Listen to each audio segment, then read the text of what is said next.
Morning भाई लोग। Subscribe to our channel Vineet 2230 channel को सब्सक्राइब करें और लाइक एंड शेयर करें। हिंदी कहानियों का मज़ा आते हैं सुनकर। Subscribe to our YouTube channel. आइए हम लोग कहानियों के बारे में पढ़ते हैं। सभी बच्चों के लिए शिक्षाप्रद मनोरंजक प्रेरणादायक बच्चों की कहानियाँ जो आप सभी ने जरूर पढ़नी चाहिए। यह बच्चों की कहानियाँ आपको ज़रूर पसंद आएंगी। कृपया कमेंट करके ज़रूर करें। हिंदी कहानी आपके बच्चों को ज़रूर ही प्रेरणा देंगी और निश्चित ही इन्हें बार बार पढ़ने का मन करेगा। बच्चों, आपको हमारी हिंदी कहानी ज़रूर पसंद आएगी। सभी जानते हैं कि ये प्यारी प्यारी अच्छी हिंदी कहानियाँ हमें बहुत सी शिक्षा देती हैं और यकीनन सही मार्ग पर चलना सिखाती हैं। जी हाँ, छोटे बच्चों की कहानियाँ मनोरंजक होने के साथ हिंदी नैतिक कहानियाँ भी हैं। सभी चाहते हैं कि ये मनोरंजक हिंदी कहानियाँ अच्छी नैतिकता हमारे बच्चों को दें। बच्चों कहानी बच्चों को की संग्रह। चलिए आगे बढ़ते हैं।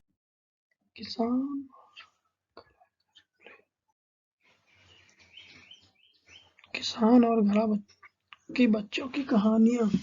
भोला एक गरीब किसान था जो हमेशा अपनी गरीबी से परेशान रहता था। वह कथनापुर नामक गांव में अपनी माँ के साथ रहता था। भोला अपनी माँ को बहुत प्यार करता था। वह हमेशा अपनी माँ से अपनी गरीबी का जिक्र करता रहता और चिंतित रहता। उसकी माँ उसे हमेशा दो शिक्षा देती, हमेशा ईमानदार रहो और कभी किसी का बुरा मत करो। ईश्वर सभी को सही समय पर सब कुछ देते हैं। उसकी गरीबी भी भगवान सही समय आने पर दूर करेंगे। भोला बहुत ही सीधा था और हमेशा उसके दोस्त उसके भोलेपन का मजाक उड़ाते थे। एक दिन उसने एक सपना देखा कि उसके घर पे अचानक सोने के सिक्कों की बारिश हो रही है। वह इस सपने के बारे में अपने दोस्त रामू को बताता है। रामू उसकी बात का मजाक उड़ाते हुए कहता है, हाँ, ऐसा भी हो सकता है कि कहीं मुझसे सपना आया था कि खेत में सोने के सिक्कों का घड़ा निकलता है और मुझे मिलता है। यह कहकर वह हंसता हुआ वहां से निकल जाता है। अगले दिन भोला अपने खेत में रोज की भांति हल चला रहा था। अचानक उसकी नजर एक घड़े पे पड़ी और जैसे ही घड़े को खोलता है उसकी आंखें फटी रह जाती। जी हाँ, उसमें सोने के सिक्के थे। वह बेचारा बड़ा दुखी होता है।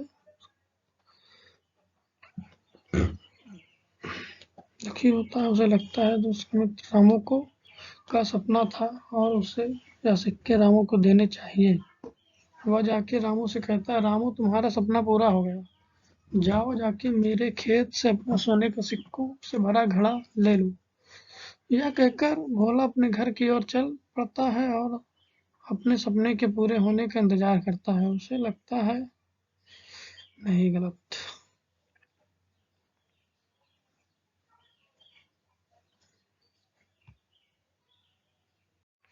रामू जैसे ही खेत में पहुंचता है वह उस घड़े को देखता है, मगर यह क्या?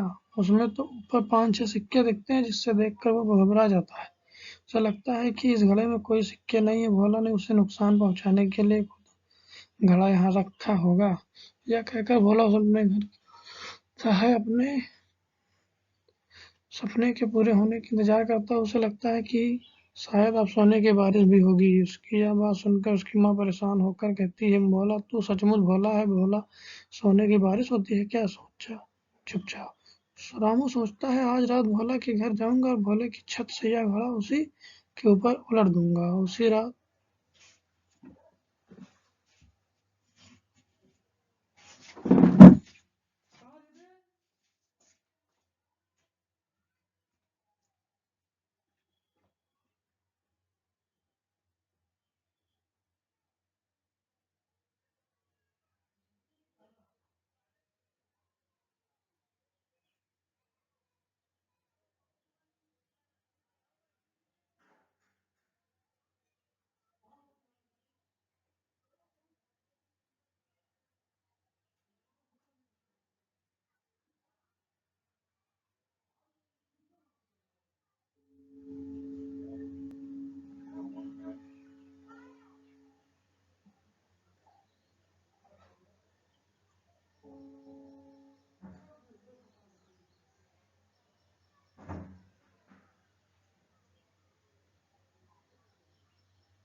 बेचारे शेर की कहानी को सुनिए।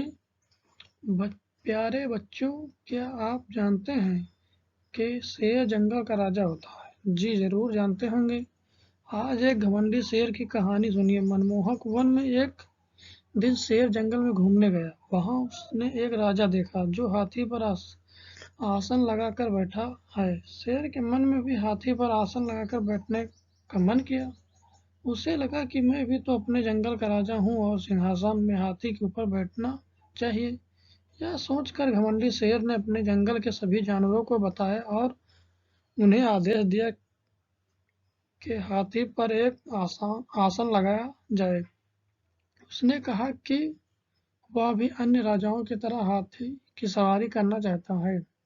शेर की बात सुन जंगल के जानवर काम पे लग गए और उन्हें झट से आसन लग गया। खुशी-खुशी अगले ही पल शेर उछलकर हाथी पर लगे आसन पर जाकर बैठ गया। वह क्या बात है, शेर बोला और सवारी शुरू हो गई। लेकिन यह क्या, जैसे ही हाथी थोड़ा आगे चलता है उस पर लगा आसन हिल जाता है। सिंहासन के हिलने के से अगले ही पल शेर नीचे धड़ाम से गिर जाता है। बेचारा शेर, उसकी दो टांग ही टूट गई। अब शेर के समझ में आ चुका था और खड़ा होकर बोला, पैदल चलना ही ठीक रहता है।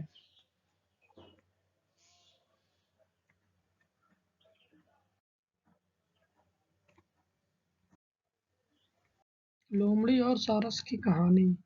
एक बार की बात है बच्चों, एक स्वार्थी लोमड़ी थी। उसने रात के खाने डिनर के लिए एक सारस को अपने घर पे आमंत्रित किया। सारस निमंत्रण में बहुत खुश होकर समय पर लोमड़ी के घर पहुंच गया और अपनी लंबी चोंच के साथ दरवाजे की घंटी बजाई। लोमड़ी तुरंत ही उसे खाने की मेज पर ले गई और उन दोनों के लिए चौड़े चपटी तस्तरी में कुछ सूप परोसा। जैसा कि कटोरा सारस के लिए बहुत एकदम चपटा था, सारस अपनी चोंच से सूप बिल्कुल ही नहीं पी पाया। लेकिन चालाक लोमड़ी ने उसका सूप जल्दी से चट कर दिया। यह देख सारस नाराज और परेशान था, लेकिन उसने गुस्सा काबू में कर उनसे विनम्रता से व्यवहार किया। अगले दिन लोमड़ी को सबक सिखाने के लिए उसने उसे रात के खाने के लिए आमंत्रित किया। इस बार उसने सूप भी परोसा, लेकिन इस बार सूप को दो लंबी गहरी सुराहियों में परोसा गया। सारस ने अपनी चोंच उन गहरी सुराही में डाली और झट से सूप निगल लिया।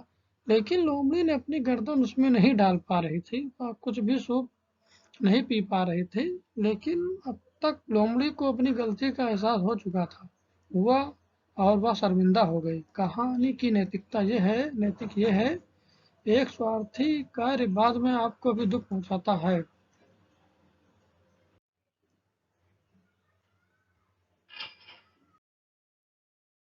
चिड़िया की कहानी। एक घना जंगल था, मनमोहक वन। एक बार की बात है कि वहां किन्हीं कारणों से भीषण आग लग गई। सभी परेशान थे, सभी जानवर डर रहे थे कि अब क्या होगा। देखते ही देखते आग फैलने लगी। थोड़ी ही देर में जंगल में भगदड़ मच गई। भगदड़ में सभी जानवर इधर से उधर भाग रहे थे, सभी अपनी जान बचाने में लगे थे। भगदड़ में उसी जंगल में एक नन्ही चिड़िया रहा करती थी। जब उसने देखा कि लोग भयभीत हैं और जंगल में आग लगी है, तो उसने सोचा कि उसे लोगों की मदद करनी चाहिए। बस यह सोचते जल्दी ही पास की नदी में गई और चोंच में पानी भरकर लाई और आग में डालने लगी। बेचारी बार बार नदी में जाती और अपनी छोटी सी चोंच में पानी डालती। वहीं पास में एक उल्लू गुजर रहा था। अचानक उसने चिड़िया की हरकत को देखते हुए सोचने लगा। बोला कि ये चिड़िया कितनी बेवकूफ है, आग इतनी भीषण है और ये चोंच में पानी भरकर कैसे बुझा सकती है। यही सोचता हुआ वह चिड़िया के पास जाता है और कहता है कि तुम क्या क्या कर रही हो? क्या तुम मूर्ख हो जो इस तरह से आग बुझाने की कोशिश कर रही हो? ऐसे आग नहीं बुझाई जा सकती है। होशियार चिड़िया ने बहुत विनम्रता के साथ जवाब दिया, जी हाँ, मुझे पता है कि मेरे छोटे से प्रयास से शायद ही कुछ होगा, लेकिन मुझे अपनी तरफ से जो भी हो सके वह करना है। प्रयास ही बड़ी चीज है। आप कितनी भी भयंकर हो, लेकिन मैं अपना प्रयास करती रहूंगी। मज़ाक सुनकर उल्लू बहुत प्रभावित हुआ और चिड़िया की मदद करने लगा। इससे हमें यह शिक्षा मिलती है, प्रिय बच्चों, यही बात हमारे जीवन पर भी लागू होती है। परेशानी के वक्त तो इंसान घबराकर हार मान लेता है, लेकिन हमें बिना डरे प्रयास करते रहना चाहिए। चलो आगे बढ़ते हैं।